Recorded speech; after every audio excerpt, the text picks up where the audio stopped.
wording of the question. So I agree with all that. But when he decided, well, he's going to destroy her because he's really insulted that question, she reacted so poorly to it. You could tell she was rattled. This was the first time in her entire career, no matter who it was, no matter what the debate was, no matter what the subject was, Megyn Kelly always came out looking like the strong winner. Yeah. She looked so rattled, and mainly not because it was Trump, because look, you have to listen to her show for a year to realize she doesn't get rattled by anybody, any opposition. Here's where she got rattled: when the entire place erupted in boos.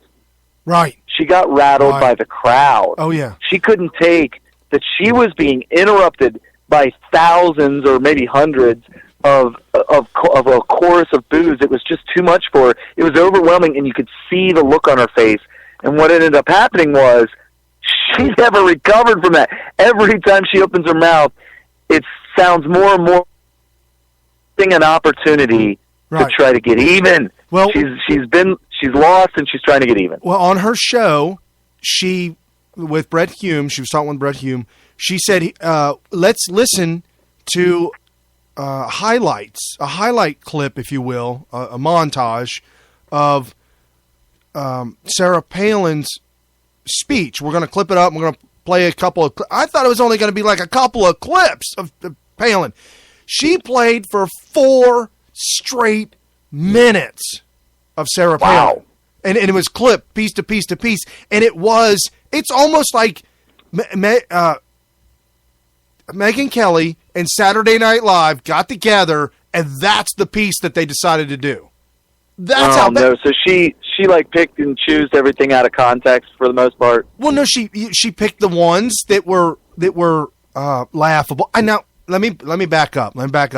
Yeah, let's back up a little bit. Let's to can we comment on this, on what Sarah Palin actually said? Right. Okay, hold on.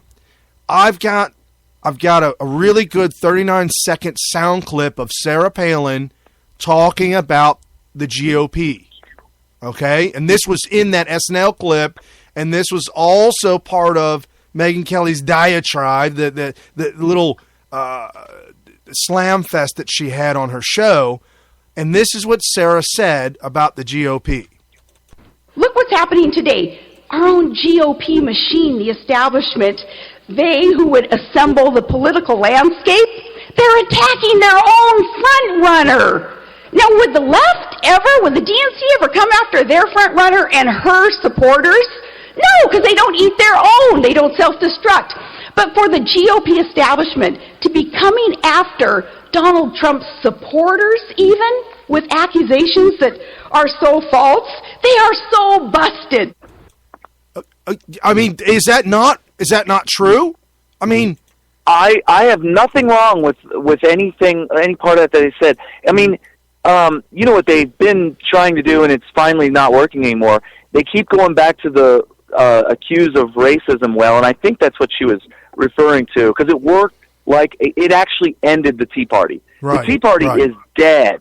And what I mean by that, I mean, the people are still out there, and they all believe what they've always believed. Nothing's changed with the Tea Party. But they used to be, well, it was like the silent majority finally decided that they're going to come out and be vocal, and they're going to be visible. Right. And all of a sudden, they used that incident with the spitting on the black senator or whatever, and calling him the N-word and all this other stuff, which was all a complete fabrication, complete 100% lies. But they all looked at that, and they all got scared, and they went back to becoming the silent majority because they were so scared of being called names and whatnot. Right. And so that's kind of what she's talking about how they've since tried to use the race card because it worked so well to end the Tea Party as we knew it, that they've gone back to the accused racism card again several times, but now it's just not working anymore. Well, and it's just not working. I wouldn't put it past the GOP to literally be involved in, have some hand involved in the destruction of the Tea Party. That wouldn't be far-fetched, in my mind. Seems being what they're doing now, and how they're coming out now with the long. I'm convinced. This week has convinced me that it is no longer about Donald Trump. This race is not about Donald Trump. This race is about squaring away the Republican Party and letting them know that we, the people, pick the candidate. Not you, not your super PACs, not your money. No, we pick the people. And I think this is what this has turned out to be. Check this out. This is part of the establishment. There's a guy that makes his rounds on the news channels. His name's Rick Wilson. You'd know him if you saw him, but he's made the rounds, and I think this was on MSNBC or CNN, and he was getting really upset about Trump. This is a GOP consultant, and here it is.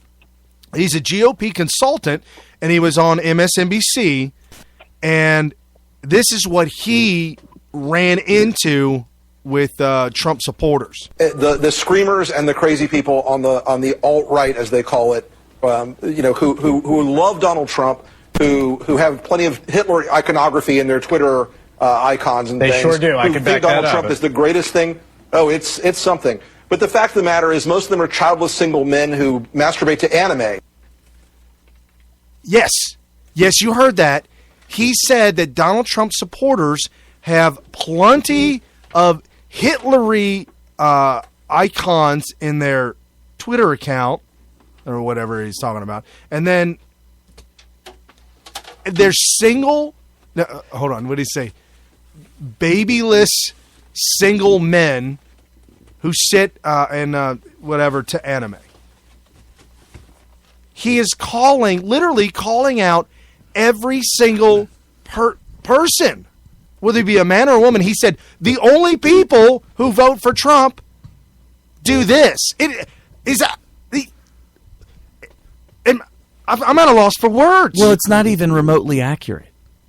First of all, you just said childless, right? Like, single childless men who do that to themselves watching anime. That sounds like projection. Yeah, that's exactly what I thought. The minute it came out early this week, I was instantly, whoa. What do you do? What do you do in your spare time? Do you like anime, bro? Yeah. Like, what do you know about anime? Where would they came from left field completely? That is an eyebrow raiser. Yeah. How could it not be? I was so dumbfounded and floored by this. There's one other thing about that SNL skit that I have to mention. When they cut to Donald Trump and he said, 2 Corinthians. Okay. Earlier this week, and I've got a couple of sound clips on it, so we'll get to that later on, but earlier this week, Donald Trump was at Liberty University speaking to Christians. Mm-hmm. And you could tell he's never picked up a Bible. And I'm not faulting him for that. You can tell he's never picked up a Bible, and you can tell he probably never read a Bible. You can tell that. You can also tell that he was in front of a bunch of Christians trying to please, or not please, but pander, I guess, or know your audience. True. Know your audience. Yep. So he kind of knew his audience, probably should have brushed up a little bit more. Which is surprising because when he first got in the race and when he first became the front runner, I read a big article about why he's going to do well in this campaign. And they talked about the kind of, well, first of all, he only gets 4 hours of sleep a night. Right. And what he does with his time outside of the 4 hours that he's sleeping is just cram. Like, remember when he said, well, you know what, I don't know anything about the Middle East or foreign policy, but you know what, I'm going to find out. And he went and he learned, and now he's got the best foreign policy, not just ideas, but he knows all the names of all the important people in the Middle East that would be brought up in a debate, and they could never stump him. You know, in the past, what they would do in the debates is they would say, well,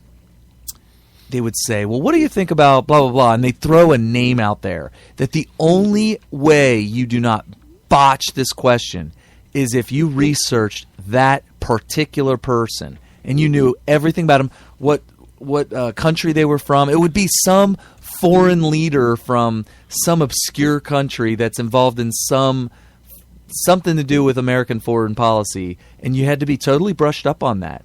Wow. And if not, that's your typical standard gotcha question. That's how they do it. Like, oh, you don't know who that is. You don't know who that is. Right. So that's just so they can't do that with Trump because of the homework that he does. Well, they blasted him for calling it 2 Corinthians, and we all know it's 2 Corinthians. Oh, right. But he called it 2 because there is a number 2 and no ND. So it doesn't say 2 ND, which would be second. And my daughter busted me the other day. It doesn't spell the word second. Right. It's just the number 2. But does it have 2 ND? No. No. See, my daughter busted me on that the other day. She had to do a reading in front of the church, and so I said, okay, well, let's rehearse it. And so I started reading, and she had to correct me on that. So you said 2 Corinthians? I didn't. It wasn't Corinthians, but it was something very similar. You did that this week? Like last week. Wow, you're like in lockstep with the Yeah, Trump. I'm like, yeah. Wow. She was like, no, it's called it was just the title, like a reading from the 2 Corinthians. So and I said, a reading from the 2 No, Daddy, it's 2 Corinthians. So the media came out and blasted him for it.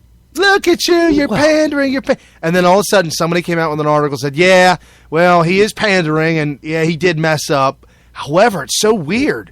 Those Christians still support him like never before. Atheists and I guess you would call them non-denominational Christians, the ones that don't ever go to church. Right. They say they're Christian because they think they should. Right. But then you got your atheists, the diehards, like, there ain't no God. What are you talking about? Prove it. You know, that kind of stuff. Those people look at Christians a certain way that would just crack you up. I mean, they think Christians, if you were to ask them to describe what a Christian is and does, how they behave and how they live, it would be this ridiculous caricature of what they really are. And it would kind of be like a Muslim extremist that is willing to blow up everything in order to adhere to the Quran. They think that all Christians who actually go to church, who actually believe in Christ and God and all that kind of stuff, they are that version of Christianity. That it's a one-to-one, like a mirror image. You got on one side, you got your terrorist, fundamentalist Muslims who are willing to chop off hands and murder non-believers that are unwilling to. They think that there's a Christian version of that.